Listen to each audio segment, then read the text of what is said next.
Hello बच्चों, आपका welcome है हमारे वोम फार्मेसी के इस यूट्यूब चैनल पर। आज हम बात करेंगे बायोकेमिस्ट्री का सेकंड पार्ट, जिसमें हम डिस्कस कर रहे थे चैप्टर नंबर 9 से लेके और चैप्टर नंबर 8 से लेके और चैप्टर नंबर 13 तक।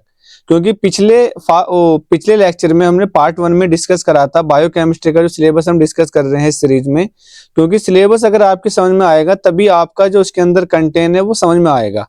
ठीक है बच्चों, तो चलते हैं हमने पार्ट 8 की तरफ।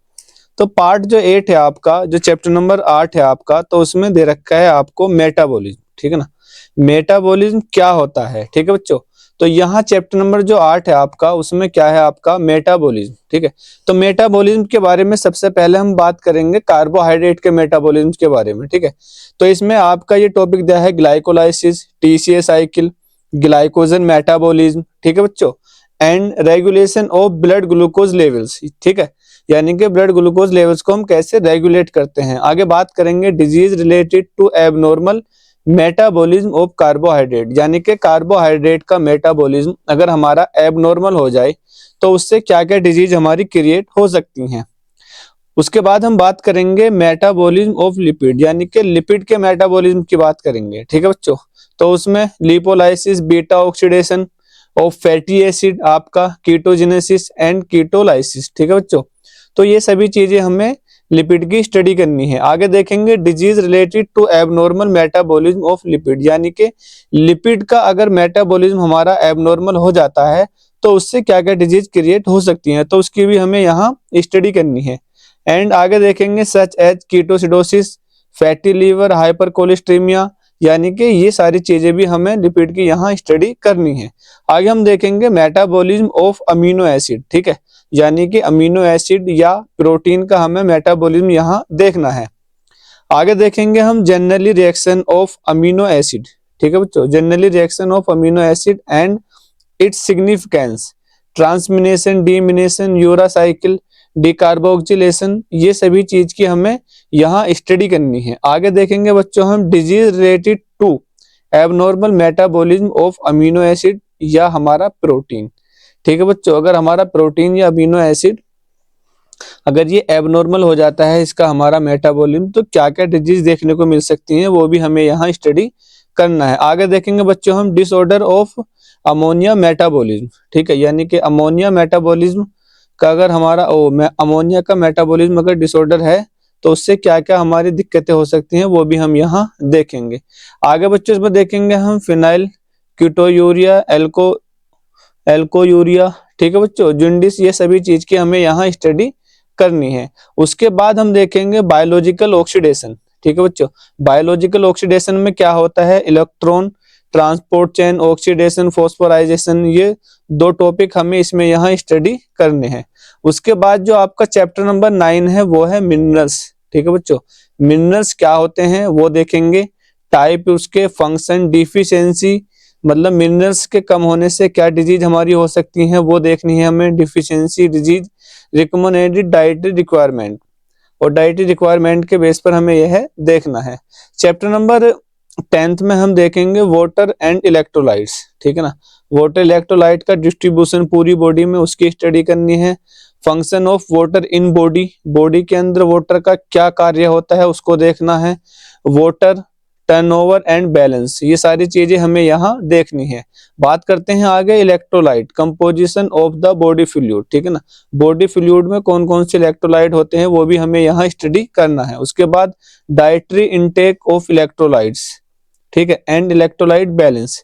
तो बच्चों ये भी हमें देखना है, जो भी हम खाना खाते हैं उसमें इलेक्ट्रोलाइट हमारे, या जो भी हम इनटेक कर रहे हैं डाइट, अपनी डाइट, उसके अंदर कितना जा रहा है वो भी हमें स्टडी यहाँ करना है। डिहाइड्रेशन, कोज ऑफ डिहाइड्रेशन, यानी कि पानी बहुत कम की वजह से हमारी बॉडी में क्या दिक्कत हो सकती है, एंड ओरल डिहाइड्रेशन थेरेपी। ठीक है बच्चों, तो ये भी हमें यहाँ स्टडी करना है।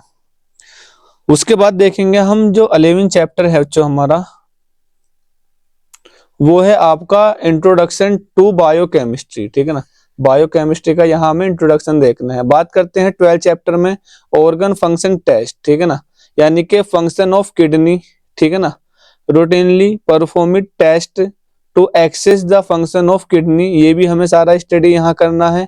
एंड देयर क्लिनिकल सिग्निफिकेंस, क्या क्या इससे हमारी प्रॉब्लम हमें यहाँ आ सकती है, वो भी हमें यहाँ स्टडी करना है। बात करते हैं आगे फंक्शन ऑफ लीवर।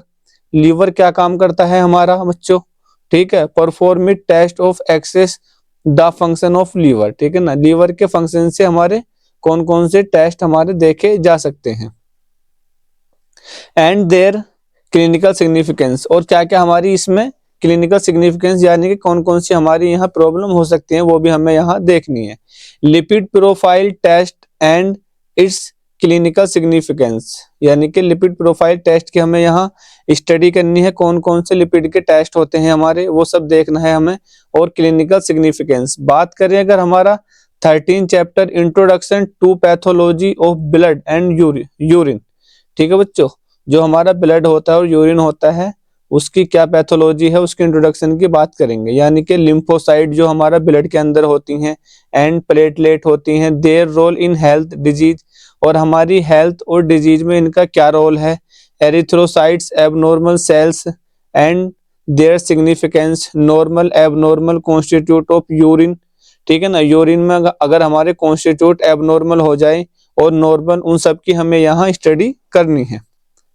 आगे देखते हैं बच्चों हमारा मेटाबॉलिज्म क्या होता है, क्योंकि मेटाबॉलिज्म हमने कई बार वहां देखा मेटाबॉलिज्म क्या होता है। तो बच्चों मेटाबॉलिज्म क्या है। मेटाबॉलिज्म वह प्रोसेस होती है जिसमें फूड मॉलिक्यूल्स बॉडी के अंदर ब्रेक डाउन और सिंथेसाइज होते हैं ताकि एनर्जी प्रोड्यूस हो और न्यू सब्सटेंस बने और बॉडी फंक्शन सही से चलता रहे। यानी कि मेटाबॉलिज्म बॉडी के अंदर होने वाले सभी केमिकल रिएक्शन का टोटल सम होता है। यानी कि हमारी बॉडी में जो भी केमिकल रिएक्शन चल रही हैं, ठीक है ना, तो वो सब मेटाबॉलिज्म के अकॉर्डिंग होती हैं। यानी कि मेटाबॉलिज्म उनमें सब में होता रहता है। तो जिनके थ्रू फूड से एनर्जी बनती है, सेल्स ग्रो रिपेयर होते हैं और लाइफ प्रोसेस मेंटेन रहता है। तो मेटाबॉलिज्म बच्चों क्या होता है। मेटाबॉलिज्म एक ऐसा प्रोसेस होता है जिसमें हमारे फूड के जो मॉलिक्यूल्स होते हैं वो क्या करते हैं, ब्रेक होते रहते हैं और उनसे एनर्जी बनती है, ठीक है, जिससे हमारी पूरी बॉडी का जो फंक्शन है वो सही से चलता रहता है। तो ये होता है हमारा मेटाबॉलिज्म। बात करें अगर हमारे टाइप ऑफ मेटाबॉलिज्म, तो ये हमारे 2 टाइप के होते हैं, कैटाबॉलिज्म और एनाबॉलिज्म। तो कैटाबॉलिज्म क्या होता है, इसमें कॉम्प्लेक्स मॉलिक्यूल्स सिंपल मॉलिक्यूल्स में ब्रेक होते हैं, ठीक है बच्चों, जिससे हमारी एनर्जी रिलीज होती है। यानी कि हमारे बड़े मॉलिक्यूल क्या होंगे, छोटे छोटे मॉलिक्यूल में हमारे कन्वर्ट होंगे, ठीक है बच्चों।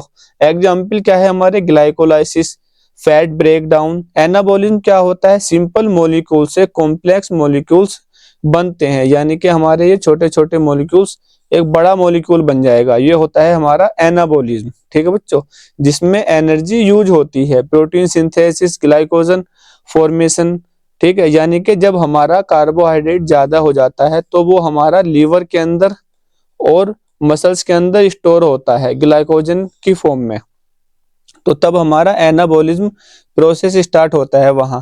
बात करें इसके फंक्शन की, फंक्शन ऑफ मेटाबॉलिज्म, तो एनर्जी प्रोडक्शन, ठीक है बच्चों, एनर्जी प्रोडक्शन यूटिलाइजेशन में यूज होता है, ग्रोथ टिश्यू रिपेयर में यूज होता है, बॉडी टेम्परेचर मेंटेन, ठीक है ना, ये हमारा वर्क करता है। हार्मोन्स एंजाइम का सिंथेसिस इसमें हेल्प करता है मेटाबॉलिज्म, डिटॉक्सिफिकेशन प्रोसेस में हमारा हेल्प करता है मेटाबॉलिज्म, ठीक है बच्चों। आगे बात करें हम मिनरल्स की, ठीक है, तो मिनरल्स क्या होते हैं, ठीक है, तो मिनरल्स क्या होते हैं बच्चों।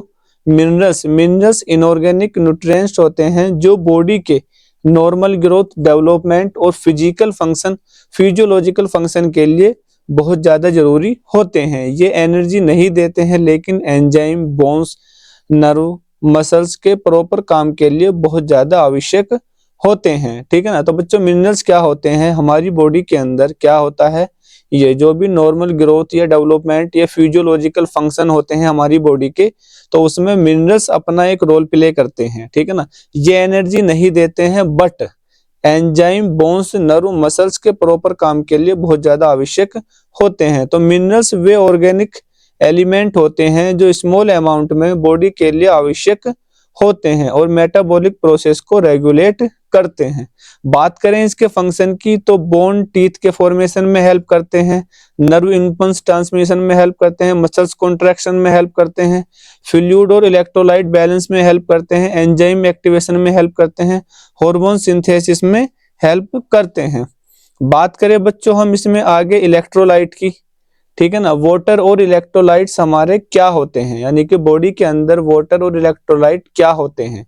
तो वाटर और इलेक्ट्रोलाइट बॉडी के लिए लाइफ सेविंग कंपोनेंट होते हैं जो सेलुलर फंक्शन, सर्कुलेशन, होम्योस्टेसिस को मेंटेन रखते हैं। होम्योस्टेसिस क्या होता है बच्चों, हमारी बॉडी जो अंदर से इंटरनल एनवायरनमेंट होता है वो सही है क्या नहीं, यानी कि lungs, heart, kidney, liver, stomach, pancreas ये अपना सही से काम कर रहे हैं क्या नहीं।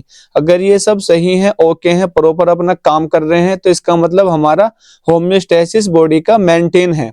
तो बॉडी का लगभग 60 से 70% हिस्सा वाटर से बना होता है, इसीलिए इनका बैलेंस होना बहुत ज्यादा जरूरी होता है। वाटर क्या होता है बच्चों, वाटर बॉडी का मेन सॉल्वेंट होता है जिसमें nutrition, gases, waste product dissolve होकर ट्रांसपोर्ट होते हैं, ठीक है। आगे इलेक्ट्रोलाइट क्या होते हैं, इलेक्ट्रोलाइट वे सब्सटेंस होते हैं जो वाटर में डिजोल्व होकर आयंस में टूट जाते हैं और इलेक्ट्रिक चार्ज कैरी करते हैं, जैसे सोडियम, पोटेशियम, कैल्शियम, क्लोराइड। बात करें इनके फंक्शन की, वाटर के फंक्शन की बात करें तो सेल्स का मेजर कंपोनेंट होता है, न्यूट्रिएंट्स और वेस्ट प्रोडक्ट को ट्रांसपोर्ट करता है, बॉडी टेम्परेचर को रेगुलेट करता है, केमिकल रिएक्शन के लिए मीडियम प्रोवाइड कराता है, लुब्रिकेशन में हेल्प करता है आपका। और बच्चों अगर आपको इस सिलेबस का फुल एक्सप्लेनेशन चाहिए तो आप हमारे वोम फार्मेसी एप्लीकेशन को डाउनलोड करो प्ले स्टोर से और वहां जाकर फुल सिलेबस का एक्सप्लेनेशन आप वहां देख सकते हैं।